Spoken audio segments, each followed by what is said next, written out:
All right, let's mosey on over to the old Corvette. Third stall over here. Don't mind me. All right, so I'm gonna make a quick update here. Geez, this light's gonna go dead.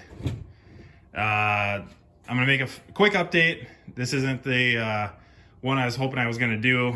By now, I have a bunch of parts in the mail right now for like flex plate starter, all the fuel system. I have the fuel pump and all that stuff coming in, and I thought I would just make a quick update of what I kind of done so far, some plans. I want to know what some of you guys think. Give me some opinions, because there's a couple of things I want to do here and I can't figure out how I want to do them.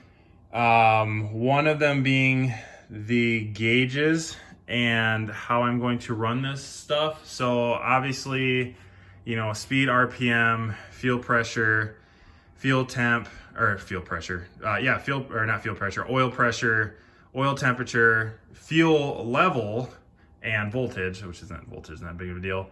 I was going to just do typical like analog style gauges. They were going to be, you know, digitally fed, but they were going to be analog style gauges. At one point I was going to keep the stock gauges, and I realized how much crap that was going to be to keep the stock gauges in that, because it has to go through this CCM module that's on the passenger side. I'm not going to screw that thing. That thing's going to be removed here pretty soon once I get all this stuff figured out. Then I thought about, you know, taking the bezel out and then putting analog gauges in here, digitally fed, and then going that route. And then over here is where, like, you have a check engine light on these, but then this tells you like what's going on, either like low oil or hot temperature. You know, there's like 20 different lights that'll pop up here. That's gonna be gone. And I was gonna put 2 gauges over there for boost and AFR, which that's not hard. That's basically what's going to happen there. But Matt over at Sloppy Mechanics, Mr. Damn Ham, sent me a couple of things. He sent me this is kind of the main item that would be kind of nice to use.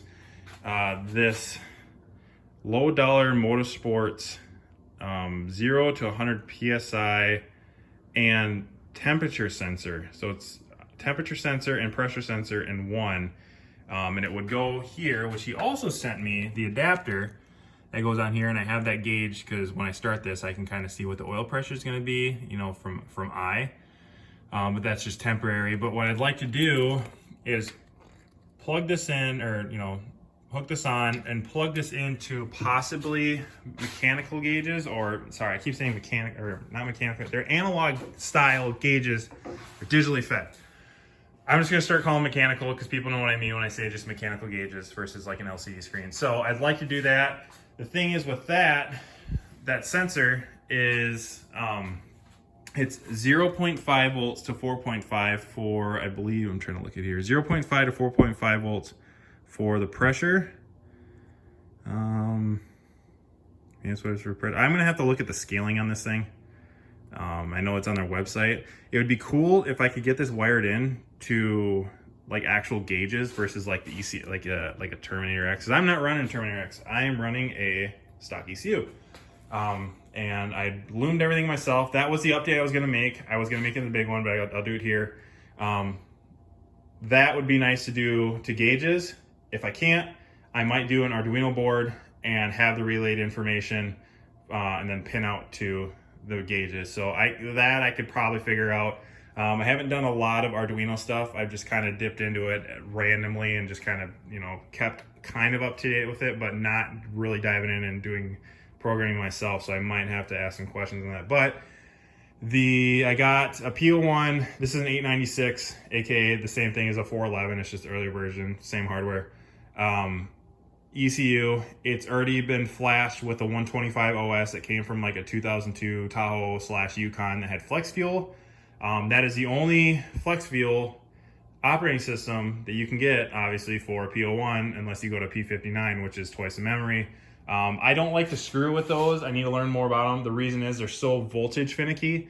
I had a truck that had a P59. I've done 2 benchtop P59s, and they're so finicky with voltage. If the voltage isn't right, they will not read correctly, they will not write correctly, and it's really annoying. Versus I've never had issues with PO1s the earlier versions. So I've always just kind of really gravitated towards these, but it sucks you only have half the memory. But it does have the 125 OS on it. And then it also has HP Tuner's custom enhancements to that operating system, which gives it 2-bar speed density. So this car should never see more than 15 pounds. This is not what this car is built for. This as anywhere as right now, and if I do, I'll switch all this stuff up. But this car is definitely not built for that. This car is supposed to be 2,900 pounds, 500 wheel horsepower, 600 at the max, and it'll do it. It's going to be hopefully a 500 wheel horsepower car. That's what I want. So that's all loomed. 150 feet of loom, 100 feet of 1/4 inch, and 50 feet of 3/8 inch is what I used on this. And then those need to be wired up as well. Fuel pump, and then fan 1, fan 2 is just gonna have fan 1 on high and fan 2 on high for that. And then of course, I actually have the AC, I retain AC stuff in here too, because I don't have AC. But yeah, that's just the quick update. The question of that was just the gauges, what people thought I should do on that. If any of you guys know a good way of relaying information to like an Arduino board and then putting it out to like an LCD screen. I thought about doing a Raspberry Pi setup. The only problem with that is not the latency, but it is so slow to load. I want to be able to turn the key and have the gauges going within about 10 seconds. That'd be fine. Raspberry Pi does not do that. I cannot find one that'll do it that fast. So it's probably just not going to work for me. So that is the update right now. I still have parts coming. Oh, Matt did send me this too, and as well as some other cool stuff. But he sent me this too, the Simple Stage, basically, quote, bump box. I have to do that, bump box. And I don't know if I'm going to be able to use this.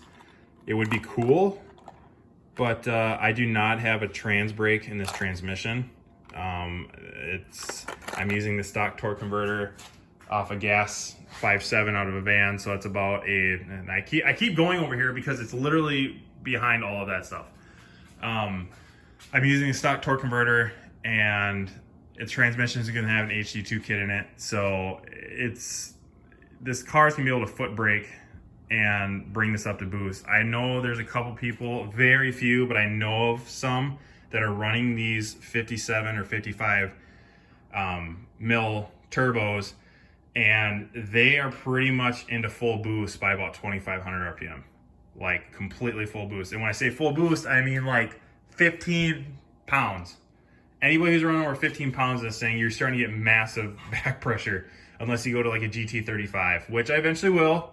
But even with that, I should not have a problem, and I probably still won't have a trans brake. It would be cool to have one, it really would, but these are small turbos, and this is not a 800 horse car, 700 horse car.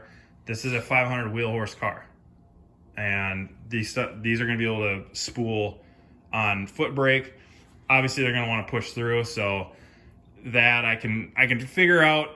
But again, this is a street strip car. I've said that so many times. You guys are probably getting really annoyed by it.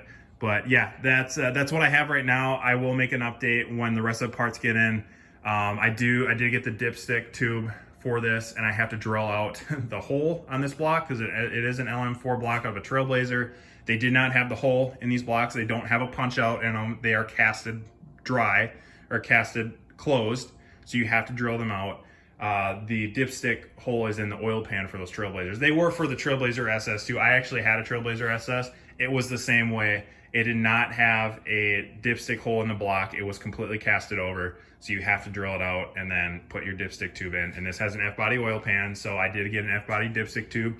And actually, I ordered a Chrysler Pacifica dipstick because it is the exact same length as an F-body dipstick at half the price, brand new. So I'm not gonna pay, and you can go to the junkyard and find those, like, and then I think the town and country vans, like for a certain year, they're the same length. So some people sell them for like 18, 19 bucks when you go to the junkyard and pick them up for $1 or you can buy them brand new for $6.99. So that's what I did. So that's the update. I did ramble on a lot more than I wanted to. I was hoping this to be like a 4 or 5 minute video. I realized now it's 10. So I'm gonna let you guys go. Have a great weekend. I will talk to you soon. Bye.